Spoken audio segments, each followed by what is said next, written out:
তোমরা কি খুব অল্পতেই রেগে যাও? নিজের রাগ কন্ট্রোল করতে পারো না, কথায় কথায় রেগে যাও?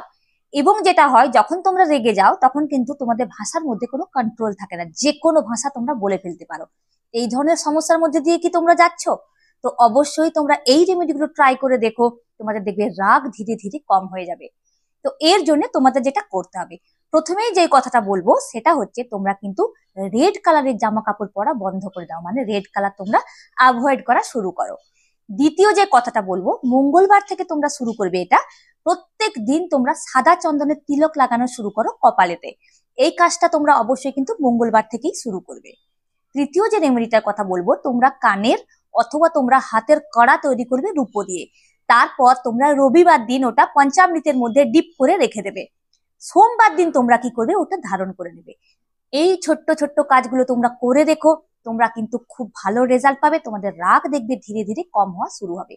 তো আজকের রেমেডিগুলো যদি তোমাদের ভালো লেগে থাকে, প্লিজ লাইক শেয়ার কমেন্ট করতে ভুলো না। Thank you.